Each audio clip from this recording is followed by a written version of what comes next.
Hello नमस्कार प्रणाम जय सिया राम। कैसे हैं आप सभी? उम्मीद करता हूं बिल्कुल जहां होंगे स्वस्थ व्यस्त मस्त और ज़बरदस्त होंगे। अपना और अपनों का ध्यान रखते हुए बिहार शिक्षक भर्ती 2023 फेज 2 की तैयारी अच्छे तन मन से कर रहे होंगे। दोस्तों, top current affairs last 6 month का हम आप सभी के बीच में लेके आ रहे हैं। जैसा कि पिछली बार बीपीएससी ने पूछ रखा था, तो उसी के अनुक्रम में हम लेके आ रहे हैं ताकि आपकी सम्यक तैयारी सुनिश्चित किया जा सके। ठीक है दोस्त, तो चलिए सेशन शुरू करते हैं। सेशन शुरू करने से पहले एक मात्र निवेदन के लिए आपने चैनल को शेयर सब्सक्राइब और लाइक नहीं किया है तो एक बार कर लें दोस्त, ताकि आपको आने वाली जितनी भी वीडियोस हैं उनकी सूचना समय से प्राप्त होती रहे। तो दोस्त शुरू करते हैं और लेते हैं अपना पहला प्रश्न। क्या पहला प्रश्न भैया? बिहार की पहली बैडमिंटन अकादमी कहाँ खुलेगी? ऑप्शन ए है समस्तीपुर, ऑप्शन बी है मुजफ्फरपुर, ऑप्शन सी है भागलपुर, ऑप्शन डी है वैशाली। बताइए सर, पहला ऑप्शन, दूसरा ऑप्शन, तीसरा ऑप्शन, चौथा, कौन सा ऑप्शन इसमें सही होगा? देखिए, बिहार की पहली बैडमिंटन अकादमी की बात करते हैं। सबसे पहला ऑप्शन है समस्तीपुर। समस्तीपुर के विषय में हमने करंट अफेयर पढ़ रखा है कि जो जल सर्वेक्षण हुआ है अभी हाल ही में, क्या चीज? जल जीव सर्वेक्षण, जल जीव जो सर्वेक्षण हुआ है 2023 में, उसमें ये प्रथम स्थान प्राप्त किया था। प्रथम स्थान प्राप्त किया था, याद कर लीजिएगा सब। जो प्रथम वाला बहुत पूछा जाता है, ये आपसे हो सकता है पूछ ले स्टैटिक में। ठीक है दोस्त, अगला क्या है? मुजफ्फरपुर। भैया मुजफ्फरपुर में जो है बिहार का पहला वन्य जीव अस्पताल खोला गया। क्या? बिहार का पहला वन्य जीव अस्पताल खोला गया दोस्त। ठीक है, उसके बाद बात करते हैं किसकी? उसके बाद बात करते हैं वैशाली की। तो मेरे दोस्त, वैशाली में रामायण विश्वविद्यालय बनाया जा रहा है। क्या बनाया जा रहा है? रामायण विश्वविद्यालय। रामायण विश्वविद्यालय बनाया जा रहा है।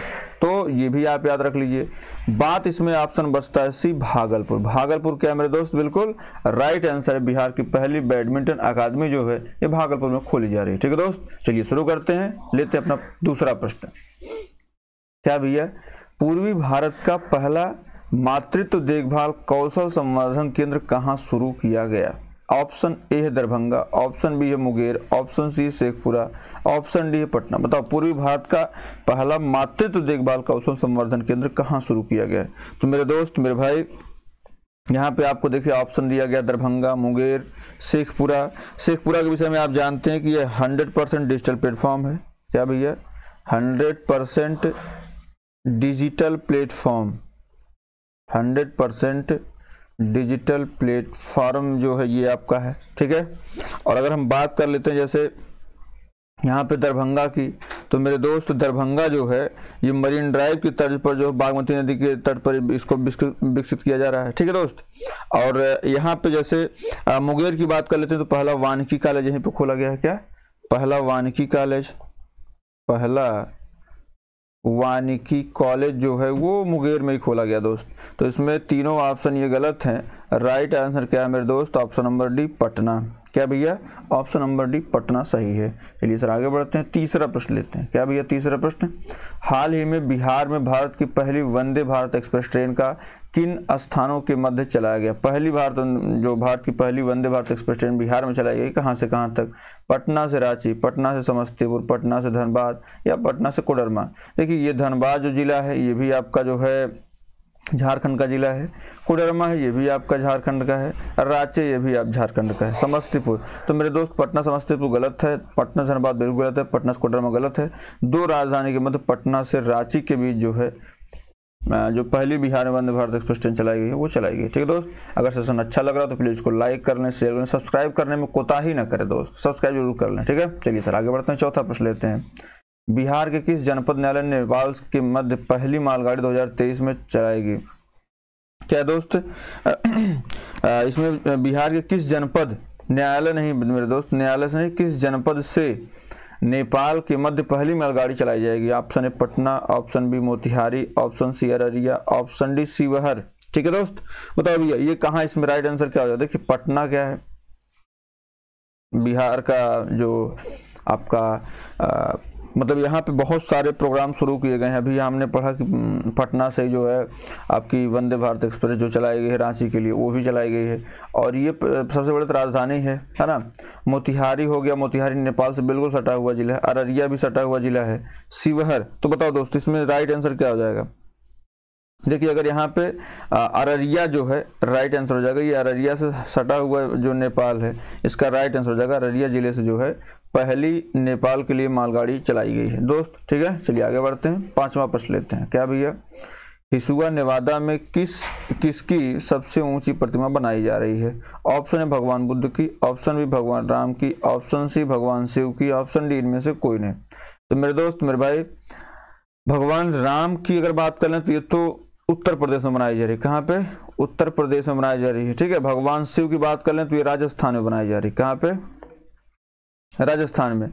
तो नेवादा में कौन सी बनाई जा रही है भाई, भगवान बुद्ध की जो है ये सबसे ऊंची प्रतिमा यहाँ पे बनाई जा रही है। और एक चीज और यहाँ पे याद कर लीजिएगा, वैशाली में, कहाँ पे, वैशाली में जो है भारत का पहला पत्थरों से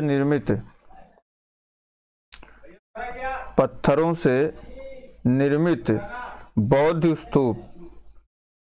बौद्ध स्तूप यहाँ पे बनाया जा रहा है वैशाली में। तो ये भी आप ध्यान रखिएगा, मोस्ट इंपॉर्टेंट है। ठीक है दोस्त, इसमें राइट आंसर आपका ऑप्शन नंबर ए हो जाएगा। चलिए आगे बढ़ते हैं दोस्त। 6ठा नंबर, बिहार का सबसे बड़ा ब्लड बैंक कहाँ बनाया जा रहा है। Option A Muzaffarpur, option B Patna, option B Siwan, option D Vaishali. बताइए सर इसका राइट आंसर क्या हो जाएगा। सबसे बड़ा ब्लड बैंक कहाँ बनाया जा रहा है। ऑप्शन आपके सामने है, 4 ऑप्शन। देखिए वैशाली की बात कर लेते हैं तो अभी हम जस्ट बताए हैं कि यहाँ पर जो है सबसे बड़ा बौद्ध स्तूप जो पत्थरों से निर्मित तो बनाया जा रहा है। ठीक है, अगर हम सिवान की बात कर लें तो सिवान में भी हाल ही में जो है ये चर्चा में रहा था सिवान। ठीक है, और यहाँ पे सिवान हो गया, पटना हो गया, और फिर उसके बाद जो है मुजफ्फरपुर हो गया। तो मेरे दोस्त बिहार का सबसे बड़ा जो ब्लड बैंक बनाया जा रहा है वो बनाया जा रहा है मुजफ्फरपुर में। कहाँ पे, मुजफ्फरपुर में बनाया जा रहा है सबसे बड़ा ब्लड बैंक। इसका ऑप्शन नंबर ए क्या है, बिल्कुल राइट आंसर हो जाएगा। ठीक है दोस्त, चलिए आगे बढ़ते हैं। 7वां प्रश्न लेते हैं। गरुड़ गणना 2023 के अनुसार सर्वाधिक गरुड़ भारत के किस राज्य में पाए जाते हैं। Option A Jharkhand, option B Uttar Pradesh, option C Madhya Pradesh, option D Bihar. बताइए सर सबसे ज्यादा जो गरुड़ हैं वो कहाँ पाए जाते हैं। आपको पता है कि गरुड़ के लिए जो शोध केंद्र बनाया गया है वो आपका महाराजगंज उत्तर प्रदेश में बनाया गया है। कहाँ पे, महाराजगंज में बनाया गया है। नेपाल सटा हुआ जिला है महाराजगंज उत्तर प्रदेश का, वहां बनाया गया है। तो मेरे दोस्त ये तो गलत हो गया, झारखंड भी गलत है, मध्य प्रदेश भी गलत है। इसमें जो राइट आंसर है वो हो जाएगा option number D Bihar. Bihar के किस जिले में ये चीज़ें हो रही हैं, कंडक्ट की जा रही हैं।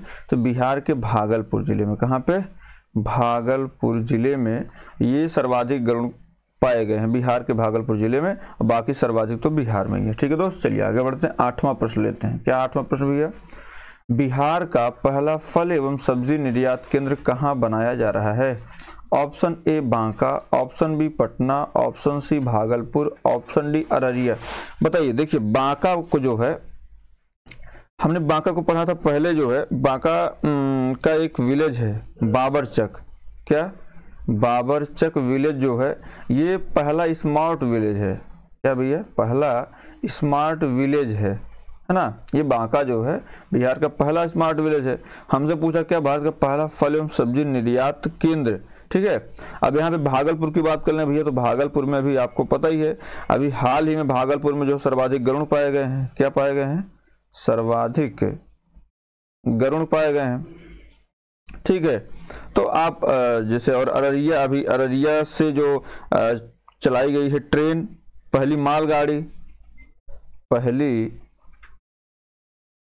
मालगाड़ी चलाई गई कहाँ से, बिहार से नेपाल, बिहार से नेपाल। तो इसको याद रखिए। इसमें जो राइट आंसर हो जाएगा वो ऑप्शन नंबर बी पटना हो जाएगा दोस्त, भारत का पहला फल एवं सब्जी निर्यात केंद्र। अब मैं आपको एक सलाह दूंगा, जैसे जब मैं आपको अभी मैराथन लेकर के आऊँगा, जितने पटना में जो भी स्थान है उनको मैं एक जगह ऐसे करके सारी चीज़ें आपको बता दूंगा जब मैराथन लेकर के आऊँगा तब, है ना। तो इसमें आपको सारी चीज़ें मैं याद करा दूंगा, उसके लिए बेफिक्र रहिए। तब तक आप चैनल को लाइक कर लें, शेयर कर लें, सब्सक्राइब जरूर कर लें दोस्त। ठीक है, चलिए आगे बढ़ते हैं। 9वां प्रश्न। क्या भैया, इसरो का सबसे छोटा रॉकेट कौन सा है? SSLV-D2, ऑप्शन बी है SSLV-D3, option C Janus, option D EOS-7। बताइए सर इसका राइट आंसर क्या हो जाएगा? इसका राइट आंसर क्या होगा? इसरो का सबसे छोटा रॉकेट जो है ये कौन सा है? सबसे छोटा जो रॉकेट है वो आपका SSLV-D2 है। क्या है भैया? SSLV-D2 है। SSLV-D2 का प्रक्षेपण जो किया गया है वो सतीश धवन अंतरिक्ष केंद्र से किया गया। कहाँ पे? सतीश धवन अंतरिक्ष केंद्र, सतीश धवन अंतरिक्ष केंद्र किया गया है। ठीक है, सतीश धवन अंतरिक्ष केंद्र, यहां से इसका उदाहरण किया गया। ये बिल्कुल इसका राइट आंसर होगा दोस्त। ठीक, ये जो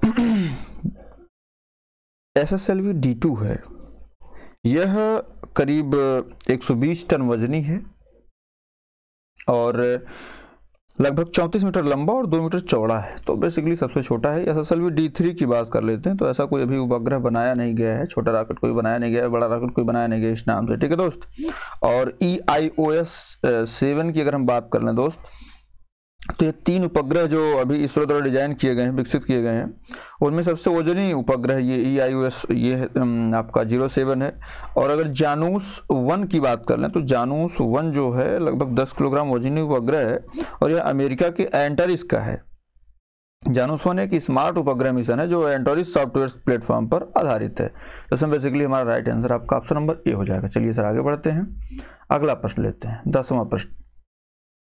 हाल ही में राष्ट्रपति भवन के ऐतिहासिक मुगल गार्डन का नाम क्या कर दिया गया है? ऑप्शन ए अमृत उद्यान, option B Amrit Sarovar, option B Mughal बाग, ऑप्शन डी इनमें से कोई नहीं। तो इसका जो राइट आंसर हो जाएगा मेरे दोस्त हो जाएगा अमृत उद्यान। ऑप्शन नंबर ए क्या है? बिल्कुल राइट आंसर हो जाएगा दोस्त। अमृत उद्यान कर दिया गया है अभी हाल ही में मुगल गार्डन का नाम बदल करके। और ये किसने किया? तो ये काम किया है द्रौपदी मुर्मू ने। किसने? द्रौपदी मुर्मू ने यह काम किया है। ठीक है, और अब इसको आम जनता के दर्शनार्थ के लिए भी खोल दिया गया है। और यह जो है जनवरी लास्ट से, जनवरी मतलब ये आप कह सकते हैं 31 जनवरी से और करीब जो है 26 मार्च तक ये ओपन था सबके लिए कि साहब ये जो है वो कर दिया गया। और अभी जैसे इससे पहले जो एक नाम और परिवर्तित हुआ था, जैसे जो आपका राजपथ था, हो सकता है आपसे स्टैटिक के रूप में पूछे, राजपथ का नाम बदल करके जो है कर्तव्य पथ कर दिया गया। क्या कर दिया गया? कर्तव्य पथ कर दिया गया। तो नाम बदलने का दौर जारी है। ठीक है, हो सकता है आपसे कोई नाम बदलने वाला पूछ ले, तो इसमें ऑप्शन नंबर एक है बिल्कुल राइट आंसर। चलिए सर आगे बढ़ते हैं, 11 नंबर। अगर सेशन अच्छा लगा तो प्लीज इसको लाइक कर लें, शेयर करें, सब्सक्राइब जरूर करें दोस्तों। वर्ष 2023 का नाटो शिखर सम्मेलन कहाँ आयोजित किया गया? ऑप्शन ए लिथुआनिया में, ऑप्शन बी वेलियम में, ऑप्शन सी फिनलैंड में, ऑप्शन डी उत्तरी मैसेडोनिया में। बताओ सर इसका राइट आंसर क्या होगा? देखिए अगर हम बात करें तो किसकी? नाटो की। नाटो, तो नाटो का जो फुल फॉर्म है नॉर्थ अटलांटिक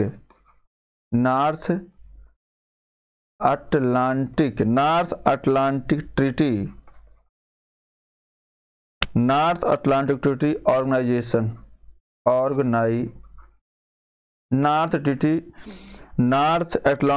ऑर्गेनाइजेशन जो है ये इसका पूरा नाम है। और इसकी स्थापना जो है मेरे दोस्त वो की गई थी 1949 में। ये किसके द्वारा? वाशिंगटन डीसी का जो एक समझौता था उसके द्वारा की गई थी। ठीक है, और इसमें कुल देश, अगर आपसे कोई पूछे कि भाई कुल देश वर्तमान में कितने हैं, तो पहले 30 देश थे, अभी एक देश और जुड़ गया है, तो अब हो गए हैं 31 देश। जो अंतिम का जो देश है इसका नाम क्या है? फिनलैंड है। क्या भैया? फिनलैंड है। यह अंतिम देश जो है फिनलैंड है। ठीक है, और इसमें भी हाल ही में जो मीटिंग हुई है, जो 31 देशों की 31 देशों की जो मीटिंग हुई है वो हुई है आपके लिथुआनिया में। कहाँ पे हुई भैया? लिथुआनिया में हुई है। लिथुआनिया में जो है यहाँ पे इसका जो सम्मेलन था वो उस आयोजन किया गया है। और इसमें जो है मतलब ये कह सकते हैं, जिसे आपसे हो सकता है पूछ ले कि भाई इससे 2022 वाला सम्मेलन कहाँ किया गया था, तो जो 2022 का सम्मेलन था वो था स्पेन में, मैड्रिड स्पेन में था। ठीक है दोस्त, तो इसको भी आप याद रखिएगा 2022 वाला कहाँ पे था, 2023 वाला कहाँ पे, 2024 आप सभी ने पूछे क्योंकि हाल ही का करंट अफेयर ये है। चलिए आगे बढ़ते हैं सर, 12 नंबर प्रश्न लेते हैं। हाल ही में किस देश ने फलों और सब्जियों के संग्रह के लिए सुपरमार्केट में प्लास्टिक उत्पादन बैग पर प्रतिबंध लगाने वाला पहला देश बन गया है? Option A Netherland, option B Australia, option C New Zealand, option D Bharat. बताओ सर इसका राइट आंसर क्या हो जाएगा? देखिए अगर हम इसकी बात कर लें तो अभी हाल ही में किस देश ने जो है फलों और सब्जियों पर प्रतिबंध लगाया है, तो बेसिकली है क्या कि ये जितने एकल यूज प्लास्टिक हैं, एकल उपयोग प्लास्टिक, एकल उपयोग प्लास्टिक जितने भी हैं उन पर प्रतिबंध लगाया है। हालांकि बहुत सारी सरकार इस पर जो है प्रतिबंध लगाती है फिर हटाती है, लोग चलते चलाते रहते हैं, लेकिन अभी हाल ही में न्यूजीलैंड ने इस पर पूर्णतः प्रतिबंध लगा दिए। न्यूजीलैंड एक पहला देश बन गया है जिसने जो है फलों और सब्जियों के संग्रह के लिए सुपरमार्केट में प्लास्टिक उत्पादन बैग पर प्रतिबंध लगा दिया। ठीक है दोस्त, चलिए आगे बढ़ते हैं।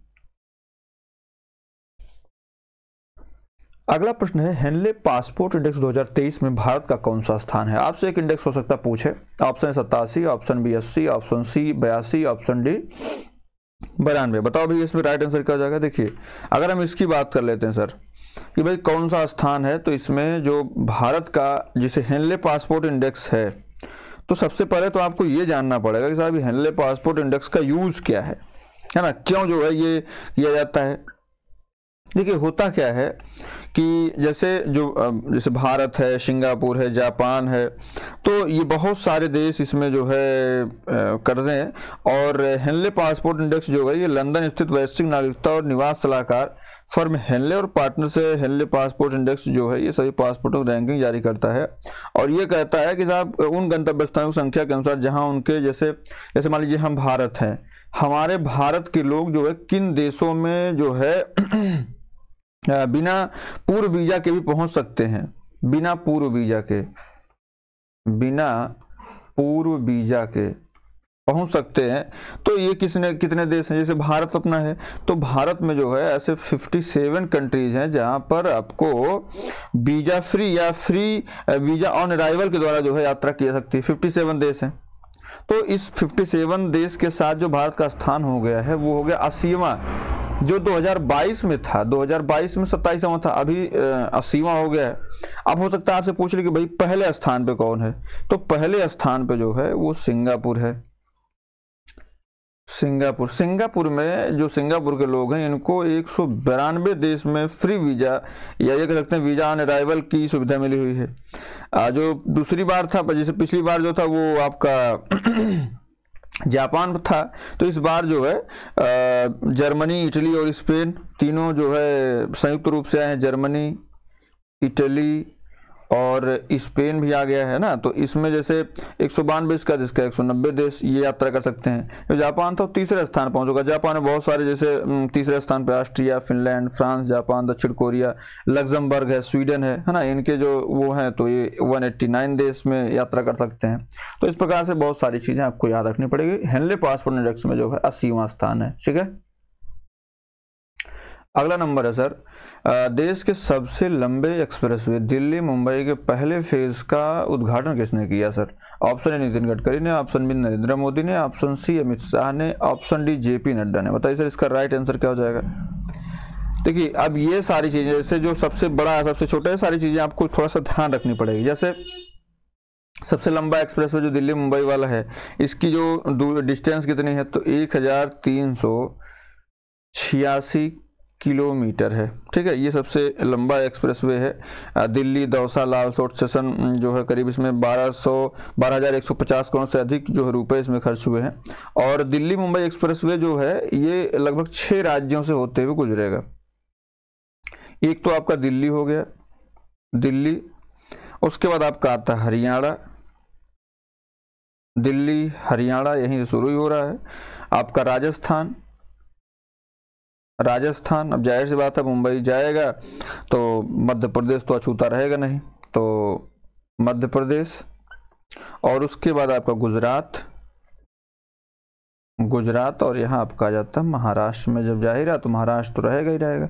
1 2 3 4 5 6 ये 6 देश ऐसे हैं, सॉरी 6 राज्य ऐसे हैं जहाँ पर जो है ये दिल्ली मुंबई एक्सप्रेसवे यहाँ से जा रहा है। ठीक है, प्रश्न ये है कि इसका उद्घाटन किसने किया? तो उद्घाटन किया है आपके प्रधानमंत्री, यशस्वी प्रधानमंत्री नरेंद्र मोदी जी ने। ऑप्शन बी इसका बिल्कुल राइट आंसर। नितिन गडकरी जो है, इनकी एनकॉम्पा से ये सारी चीजें हो रही हैं। तो नितिन गडकरी जो है सड़क परिवहन मंत्री हैं, बाकी उद्घाटन जो है नरेंद्र मोदी जी के द्वारा किया गया। चलिए से आगे बढ़ते हैं। 15 नंबर, भारत में पहला झुग्गी मुक्त राज्य बनने वाला पहला राज्य कौन सा है? Option A Bihar, option B Jharkhand, option C Orissa, option D Paschim Bangal. बताओ सर इसका राइट आंसर क्या हो जाएगा? इसका राइट आंसर क्या होगा मेरे दोस्त, मेरे भाई? जो पहला झुग्गी मुक्त राज्य बना है वो बना है आपका उड़ीसा। और उड़ीसा ही ऐसा राज्य है जो हॉकी को गोद लिया है। सबसे बड़ा हॉकी का स्टेडियम राउरकेला में, वो भी उड़ीसा में बनाया जा रहा है। तो उड़ीसा संबंधित 2-3 जो फैक्ट हैं वो आप ध्यान रखिए इसको। ठीक है, तो ऑप्शन सी क्या है? बिल्कुल राइट आंसर। चलिए आगे बढ़ते हैं सर। 16 नंबर पे क्या भैया, बिहार का पहला राष्ट्रीय खाद्य प्रौद्योगिकी उद्यमिता एवं प्रबंधन संस्थान का उद्घाटन कहाँ किया गया? Option A Hajipur, option B Arrah, option C Buxar, option D Bhojpur. बताओ सर इसका राइट आंसर क्या होगा? राष्ट्रीय खाद्य प्रौद्योगिकी उद्यमिता एवं प्रबंधन जो ये संस्थान है कहाँ खोला गया? तो मेरे दोस्त ये खोला गया है आपके हाजीपुर में। कहाँ खोला गया है? हाजीपुर। हाजीपुर कहाँ पड़ता है भैया? हाजीपुर पड़ता है वैशाली। ठीक है, हाजीपुर वैशाली, यहीं पर ये खोला गया है। साहब ये जो आप कैसे आपसे पूछे कि भाई बिहार का पहला राष्ट्रीय खाद्य प्रौद्योगिकी उद्यमिता प्रबंधन संस्थान कहाँ खोला गया? हाजीपुर वैशाली। ठीक है, चलिए आगे बढ़ते हैं। सब 17 नंबर लेते हैं। हाल ही में किस बिहारी ने अफ्रीका के सबसे ऊंचे पर्वत किलिमंजारो पर चढ़ने का रिकॉर्ड बनाया है? Option A Srishti Singh, option B Kapil Dev, option C Lakshmi Jha, option D Anand Kumar. देखिए आनंद कुमार की बात करते हैं तो आनंद कुमार को अभी हाल ही में पद्मश्री दिया गया है। तो ये दोनों लोग जैसे आनंद कुमार हो गए और कपिल देव, ये दोनों लोगों को पद्मश्री दिया गया है। तो ये दोनों लोग तो भैया नहीं थे। जैसे कपिल देव, आनंद कुमार शिक्षा संबंधित हैं। ठीक है, कपिल देव जो है वो कपड़े संबंधित चीजें करते हैं। तो ये दोनों तो नहीं। बाकी बात रही सृष्टि सिंह की जो सिवान की है, ये जो है अभी हाल ही में राष्ट्रमंडल जो वेट लिफ्टिंग चैंपियनशिप में हुई है तो ये रेफरी के रूप में वहां पे थी। किस रूप में थी? रेफरी के रूप में थी। तो आपको ये दोनों गलत हो गया, ये चौथा भी गलत हो गया। इसमें राइट आंसर जो हो जाएगा वो हो जाएगा लक्ष्मी झा। लक्ष्मी झा जो है इसमें राइट आंसर हो जाएगा। लक्ष्मी झा ने अभी हाल ही में किलिमंजारो पर चढ़ने का रिकॉर्ड बनाया है और ये बिहार की हैं।